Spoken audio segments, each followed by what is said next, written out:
अच्छा, आज हम आए तहसील गुजरान के शहर जब्बर में एम्स अकेडमी अभी यहाँ मौजूद है। हमारी टीम आई है मशहूर शहर हमजा रिफत भट्ट साहब का इंटरव्यू लेने हम यहाँ पे आए। तो अभी थोड़ी देर के बाद इंटरव्यू हम स्टार्ट कर देंगे। अस्सलाम वालेकुम। ठीक है, ठीक ठाक। अच्छा, बहुत बहुत वेलकम। और सुनाएं? अल्हम्दुलिल्लाह सब अमन। नाज़रीन, आज हम आए हैं जब्बर के गांव में एक अदब और इंतहाई जहनीत के मालिक एक शायर का इंटरव्यू लेने के लिए।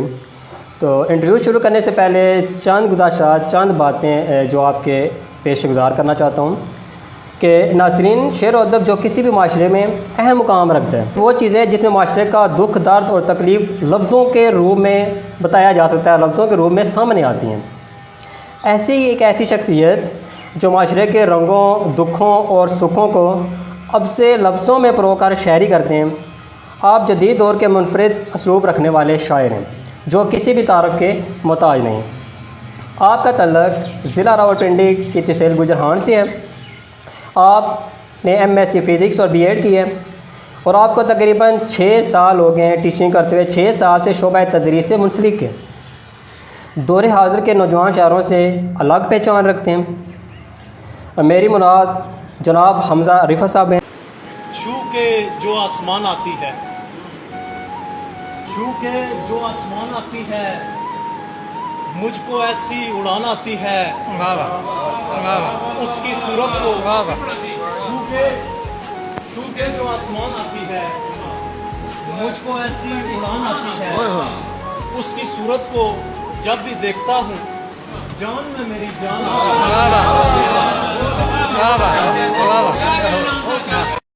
अब कैसे हैं आप? सबसे पहले वकास रसूल मुग़ल साहब, आपका बहुत शुक्रिया। आप इतना टाइम निकाल कर, अपने शोबा तदरीस की मसरूफियात निकाल कर आप मेरे पास यहाँ आए, सबसे पहले आपका बहुत शुक्रिया। तो खैर खैरियत है, और इस तरह का आपने अदबी दोस्त होने का सबूत दिया है, तो बड़ी खुशी हुई। अच्छा, मुझे ये बताएं कि आपने शायरी का आगाज़ कब किया? सर, शायरी का आगाज़ तो शौक़ तो शुरू ही से था, स्कूल से शौक़ था। शेर पढ़ते हुए अच्छा लगता था, कोई नई चीज़ आप सुनते थे। शुरू में अहमद फराज को की जो शायरी जब जहाँ कहीं मिल जाती तो अच्छा लगता था। तो लेकिन बाकायदा तौर पर ना मेरा 2014 सेकंड ईयर के दौरान ना ये मैंने शुरू किया। सही हो गया। तो वैसे आप ये बताएं कि आपने जो शायरी चुनी है, शायरी का हर शायरी का एक मौज़ूआत होता है, मौजू किस मौजू आप शायरी करेंगे? आप मुझे बताना चाहेंगे कि आपकी शायरी के मौज़ूआत क्या हैं? देखें सर, मौज़ूआत कोई ख़ास मौज़ूआत नहीं है। हम इस माशरे में रहते हैं और इस माशरे के दुख, तकलीफ़, परेशानियाँ, खुशियाँ, वही ख़ुद एक मौजू बन के आता है। हम बग़ैर किसी एक मौजू पर नहीं लिखते, उसी चीज़ का अक्स जो होता है वो बस शेरों में ले आते हैं। माशाल्लाह, आपको तकरीबन 6 साल हो गए, आप शोबा तदरीस से मुंसलिक हैं, आप फ़िज़िक्स के लेक्चरार हैं। आप मुझे बताएं कि फ़िज़िक्स और शायरी का आपस में क्या तल्लुक़ है? सर, कई बंदे सवाल करते हैं कि आपका जो है सब्जेक्ट है फ़िज़िक्स है और इसका शायरी से दूर दूर का वास्ता नहीं है। लेकिन सर, एक बात मैं उन्हें अख्तर इमाम रिजवी साहब का एक शेर सुनाता होता हूँ। आप ख़ुद मैथ के लेक्चरार हैं, साइंस को समझते हैं, आप ये बात समझेंगे। उसमें है कि चाँद की कशिश की वजह से ना समंदर में लहरें पैदा होती हैं। तो उसमें देखें, अख्तर इमाम रिजवी साहब ने लिखा कि वो मेरे सामने मंज़र उछाल देता है, नज़र उठाऊं तो आँखें निकाल देता है। सरिश्त कहते हैं कि उसकी आदत, उसकी फितरत। सरिश्त उसकी खुनक चांदनी सही, लेकिन वो चाँद सारा समंदर उछाल देता है। तो ये देखें, ये एक साइंस की बात हो रही है, ये फ़िज़िक्स की बात हो रही है, टाइडल वेव्स की बात हो रही है। रिदम, मौसीकी जहाँ जहाँ है, मैं तो कहता हूँ सारी साइंस ही एक शायरी है। जहाँ भी सर फ़्लो है, फ़्लो की बात है। फ़्लो डांस में भी हो सकता है। फ़्लो देखें, आप रियाजी के उस्ताद हैं, रियाजी के फार्मूलों में भी फ़्लो है। a + b का स्केयर, तो 3 चीज़ें आगे आती हैं, a² + b² + 2ab, 4 नहीं आती। 2 का जितना ही फार्मूला है a माइनस बी का स्क्वायर है, उसमें 3 चीज़ें आती हैं। और ये एक फ़्लो है सर, और शायरी में भी एक फ़्लो है, और कोई भी चीज़ रिदम से आउट नहीं है। सूरज सर निकलता है, सुबह के वक्त निकलता है, शाम को कभी सूरज तुलू नहीं हुआ, गुरूब होता है, उसमें भी एक रिदम है। बारिश लगती है, एक पता चलता है, एक फ़्लो है, म्यूज़िक का फ़्लो, सितार का फ़्लो, हारमोनियम का फ़्लो, गढ़े का फ़्लो, ये जितने भी गीतकार हैं ये सारे सर एक हर चीज़ में एक लय है, एक रिदम है। उस रिदम से जब आउट होते हैं तो वो शोर बन जाता है। अब ढोल है, रिदम से बजाया जाए तो लोग हो सकता है उस पर रक्स करना शुरू कर दें, वही ढोल मेरे जैसा बंदा पीटना शुरू कर दे, वो कहेंगे ये शोर मत करो। तो हर चीज़ में एक फ़्लो है सर। ऐसे दौर में आप जैसा एक शायर देख के, नौजवान शायर देख के वाक़या दिल से खुशी हुई। जैसा कि एक बंदा फिज़िक्स का, रियाजी का, वो अपने डिपार्टमेंट बंदों को सही जानता है, तो मैं आपसे पूछना चाहता हूँ कि मौजूदा दौर के शायरों में आपके क्या ख्याल हैं? देखें, मौजूदा दौर में सारे जो शायरा हैं उनका ये नहीं कहना चाहिए कि ये हमसे कम हैं। बहुत अच्छे शायरा भी हैं जो अपनी उम्र से भी बड़ी बात करते हैं। मसलन शायरा में से राकब मुख्तार हैं, अज़हर फ़राग साहब हैं, और इसके अलावा बहुत से नौजवान शायरा में जो इस दौर में भी ना, दिलावर अली आज़र हैं, ठीक है, अच्छी शायरी लिख रहे हैं। लेकिन कुछ जो शायरा हैं, देखें, शेर आप अपलोड करेंगे तो आपका अलकाब बाब, आपके चाचे ताए, आपके कज़न आपको दाद दे देंगे। शेर वो शेर नहीं होता जिसको आपके आम आदमी, शेर वो शेर है जिसको उस्ताद, जो फ़न के उस्ताद हैं, उन्होंने अगर उसको सराहा है, फिर समझें आप कोई शायर हैं। तो ऐसे लोगों की कमी है, ना उन्हें क्राफ्ट का पता है, ना उन्हें अरूज का पता है, ना उन्हें तलाज़मे का पता है, ना इस्तारे का पता है, रिदम उन्हें का नहीं पता, पढ़ने का उन्हें नहीं सलीका, लेकिन कहते हैं जी हमें ना जदीद दौर का उर्दू का मीर तकी मीर कहा जाए। रवायात से ना जुड़े हुए नहीं हैं। ये देखें, आपके सामने किताबें पढ़ी हैं, क्लासिक्स की किताबें, जदीद की भी किताबें, और भी किताबें इसके अलावा पढ़ेंगी, ये तो सामने पढ़ी हैं। इसके अलावा अगर ये जो लोग हैं, ये ना जदीद शायरी इन्होंने पढ़ी है, ना क्लासिक्स को पढ़ा है, मीर तकी मीर को पढ़ा है, जो मीर खुसरो से रवायात चली आ रही है, जो अभी तक फॉलो की जा रही है, जो रिदम, जो बैर फॉलो की जा रही है, ना उन्होंने उसको पढ़ा है। अपना ये कह रहे हैं, कहते हैं जी हम अपने लिए लिखते हैं। अपने लिए लिखते हो, फिर सोशल मीडिया पर पोस्ट करने की क्या ज़रूरत है? तो वो ये जो शायर है ना, इस तरह के मानफी काम देकर दुख होता है। बाकी जिनके मैंने नाम लिए, इसके अलावा और भी काफ़ी नाम हैं, वो बहुत अच्छे शायर हैं। ने आगे देखे भी शेर, कई महफ़िलों में आपके शेर पढ़े जाते हैं, कई जगहों पे आपके शेर सुनाए जाते हैं। वैसे अच्छा, आप कोई अपना ऐसा शेर सुनाएं जिससे बहुत ज़्यादा पिटाई मिली हो, बहुत ज़्यादा वो शेर आपका हिट हुआ, मशहूर हुआ हो, तो कोई ऐसा आप शेर सुनाना पसंद करेंगे? सर 2019 या 20 में एक शेर था जो उस वक्त अपलोड किया। वो शेर था, दिल में बस सल्तनत वली की है, सांस क्या रूबी अली की है। सर अभी आप ये उर्दू में लिख के देख लें फेसबुक पर, जितने बंदों ने अपनी डीपी लगाई उस पे उन्होंने लिखा ये शेर। मुख्तलिफ़ बंदों ने ग्रुप्स में शेयर किया, मैं जानता भी नहीं, नाम से भी वाकिफ़ नहीं, सर इतने बंदों ने उन्हें शेयर किया। और सर बहुत से बंदे हैं जिन्होंने मेरा नाम रहने दिया, और बहुत से ऐसे हैं जिन्होंने फ़ौरन नाम हटा दिया। उसके वाले से भी मैंने लिखा था कि शेर को लिख के मेरा नाम मिटाया उसने, यूँ मुझे मरने का एहसास दिलाया उसने। तो सर नाम शेर की, शायर की पहचान होती है। मेरा तो ख्याल है नाम रहने देना चाहिए। अच्छा, एक वैसे आप एक तो शायरी करते हैं, आपकी शायरी किसी से छपी ढकी नहीं है, आप क्या मुझे बताना पसंद करेंगे कि शायरी के अलावा आपकी मसरूफियात क्या क्या हैं? सर शायरी के अलावा देख लें आप, अभी एकेडमी में हम बैठे हुए हैं, अभी तो सेशन ऑफ है, वरना यहाँ रश होता है। ये इस्लामपुरा जब्बर में हम, मेरी एकेडमी है तहसील गुजर खान ज़िला रावलपिंडी में।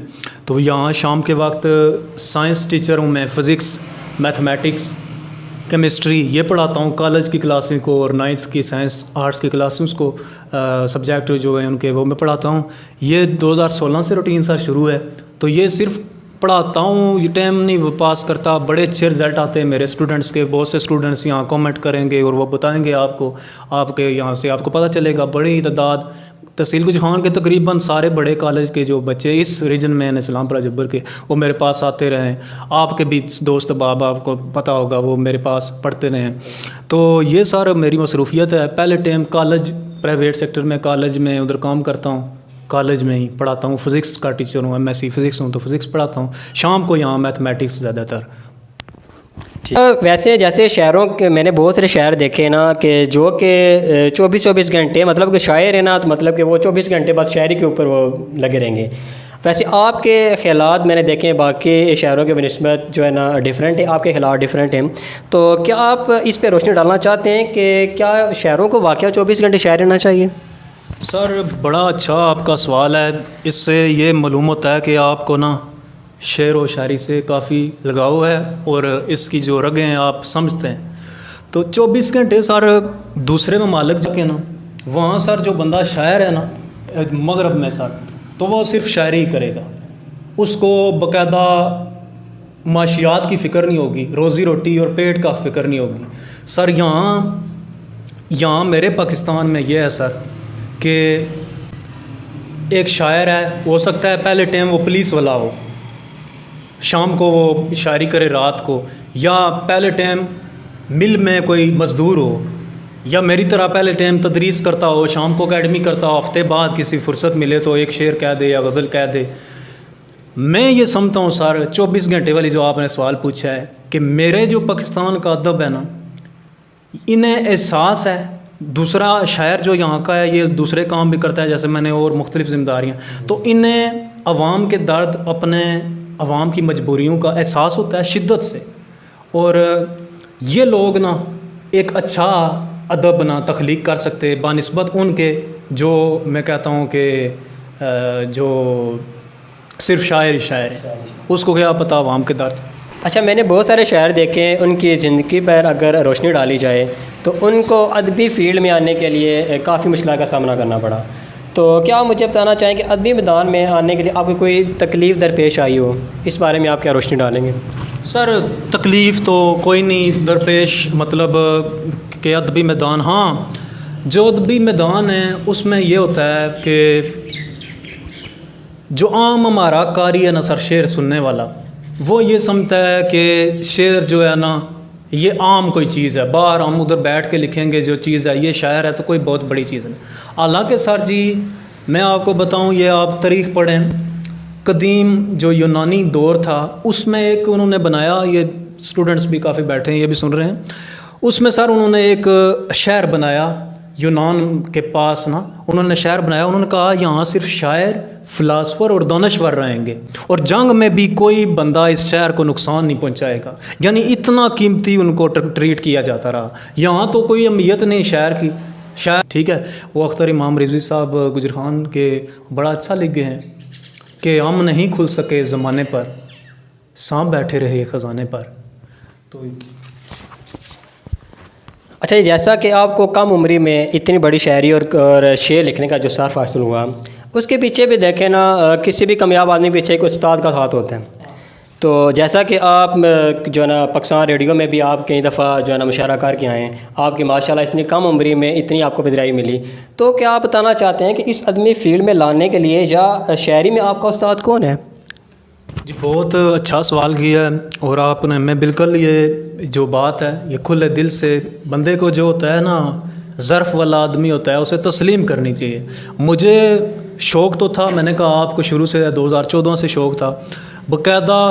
मुझे जो अदबी महफ़िलों में जो लाया है वो मेरे उस्ताद प्रोफेसर साकिब इमाम रिजवी साहब ने लाया है और वही मेरे इस फ़न में उस्ताद हैं, उन्हीं से ही इस्लाह लेता हूँ मैं अशार की। और वो ख़ुद शायर अहले बैत हैं, बड़े शायर हैं और बहुत ही फ़ख्र की बात है मेरे लिए कि उस शख्सियत से मेरा शागिर्दी का रिश्ता है। तो ये बहुत बड़े एज़ाज़ की बात है। तो उन्हीं की निस्बत से मैं अदबी मैदानों में भी आया, अदबी मैदानों में भी उन्हीं ने मुझे मुतारफ़ कराया, मेरी कोई पहचान नहीं थी। ये उनका आली ज़र्फ़ है, आली ज़र्फ़ शख्सियत है उनकी, जो मुझ जैसे ये नौजवान आदमी को भी उन्होंने मौका दिया, और बहुत ही बड़ी शख्सियत हैं। उनका मैं यहाँ भी एक शेर सुनाऊँगा अगर आप इजाज़त दें। तो वो लिखते हैं कि जितने परचम यहाँ वफा के हैं, जितने परचम यहाँ वफा के हैं, सारे अब्बास की अता के हैं। लम्हा लम्हा है सोगवार हुसैन, सारे मौसम तेरी अज़ा के हैं। कमाल कमाल। मैं भटक जाऊं कैसे मुमकिन है, मैं भटक जाऊं कैसे मुमकिन है, मेरे हादी जो करबला के हैं। सर ये उनका असलूब है। हम इनके जैसा एक शेर नहीं लिख सकते, पूरा दीवान भी लिख दें तब इनके एक कलाम के बराबर नहीं हो सकता। बहुत नुमायाँ उस्ताद और उर्दू और पटवारी के ये मेरे उस्ताद, शायर हैं मेरे, और यही उस्ताद हैं। आप एक मुनफरिद असलूब रखने वाले शायर हैं। ज़ाहिर सी बात है, आदमी जो है ना, मैदान में आपने कदम रखने से पहले आप मुख्तलिफ़ शायरों को पढ़ते होंगे, अभी भी पढ़ते होंगे। तो क्या आप मुझे बताएंगे कि आपके पसंदीदा शायर कौन कौन से हैं? आप अभी किन किन की किताबें, किन किन को फॉलो करते हैं? चलो, पसंदीदा शुरा में सर मेरे सबसे ज़्यादा तो ये उस्ताद गिरामी हैं, वो तो नहीं है, उन्होंने फेवरेट साकिब इमाम रिजवी साहब। तो मेरे बाकी जो पसंदीदा शुरा हैं उनमें मोहसिन नकवी, 12 किताबें हैं इनकी, तकरीबन तमाम ही पढ़ ली होंगी मैंने। अकेलिया भी और बरगे सराब, तलुए आश्क और अज़ाब दीद, ये सारी।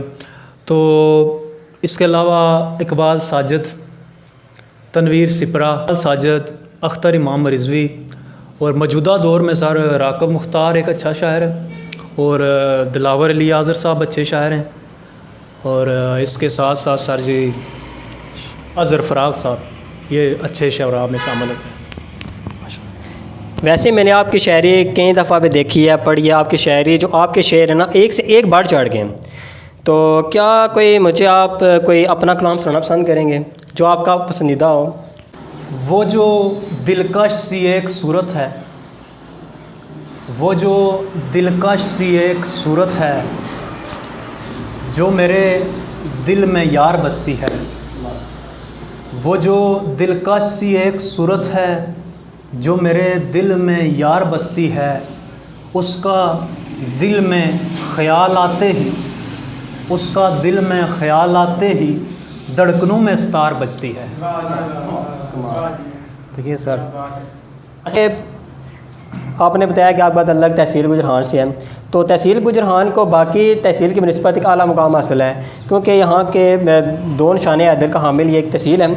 तो आप मुझे बताना चाहते हैं कि तहसील गुजरान के बारे में कोई आपने कोई शायर सुनना चाहें, 2 निशाने हैदर का हामिल शहर गुजरान, इसके बारे में आप रोशनी डालें, इसके बारे में आपको कोई शायर वगैरह सुना दें। अच्छा सर, बहुत ही आपकी जो ये सवाल किया है ना, मेरा दुखती राग मेरी छेड़ दी है। ये जो निशान हैदर का जिक्र किया है ना आपने, कि सर देखें, आप भी इस तहसील से तल्लुक़ रखते हैं, ज़िला रावलपिंडी तहसील गुजरान से आपका भी तल्लुक़ है। आप मेरी इस बात को इग्नोर नहीं कर सके। 70 सालों से आपके भी कान पाक गए हैं कि फ़लाँ बंदा पिंडी जाते हुए मर गया, और ना तो ये चाहा था, आपने अभी भी तायद किया कि 2 निशान हैदरों की सरज़मीन है। तो इस सरज़मीन में एक हॉस्पिटल के लिए हम ना रोते, 10 हॉस्पिटल यहाँ पे बना दिए जाते, आला से आला 10 यूनिवर्सिटियाँ बना दी जाती, एक यूनिवर्सिटी को ना रोते, बजाय सर यहाँ पे बनाते।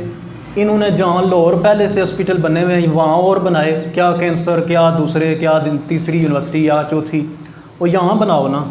हमारी कुर्बानियाँ कम हैं। कराची में तुम वहाँ बना रहे हो, मुल्तान में मेट्रो बना रहे हो, कराची में यूनिवर्सिटियाँ बना रहे हो, हैदराबाद में संतें लगा रहे हो, फैसलाबाद में संतें लगा, यहाँ मिलनी चाहिए थी, यहाँ इस जगह हमारे। तो इसी सिलसिले में मैंने कहा कि हमने ये सारा कुछ किया, हमने ख्वाब देखे, तबीर किसी और को मिल गई, दूसरे शेर। तो इसी सिलसिले में मैंने ये शेर लिखे। आपने शहर से वाले से कहा, मैंने सारे शेर शहर के लिए लिखे हैं, और ये जो सारे ख्वाब हैं इनको मैंने लफ्ज़ों में इस तरह परोया है। आप जैसा मुहब्बे वतन आदमी समझेगा कि अब मेरे सपनों की जागीर उसे मिलती है, अब मेरे सपनों की जागीर उसे मिलती है, अब मेरे सपनों की जागीर उसे मिलती है, ख्वाब मैं देखूं तो ताबीर उसे मिलती है। तमाम देखने वालों को और जितने भी मुंतज़मीन उनका शुक्रिया अदा करना चाहता हूँ। और ख़ास तौर पर जनाब शायर, एक आला ज़र्फ़ रखने वाले शायर जनाब हमज़ा रिफ़त भट्ट साहब का मैं शुक्रिया अदा करना चाहता हूँ, जिन्होंने इतनी मसरूफ़ियात में एक वक्त निकाला और अपना इंटरव्यू रिकॉर्ड करवाया। तो मैं इनका एक बार फिर शुक्रिया अदा करना चाहता हूँ और जितने भी देखने वाले नाज़रीन उनका भी, और जितने मुंतज़मीन, कैमरा मैन, जितने भी सबका शुक्रिया अदा करना चाहता हूँ। तब तक के लिए इजाज़त, अल्लाह हाफ़िज़। बहुत शुक्रिया।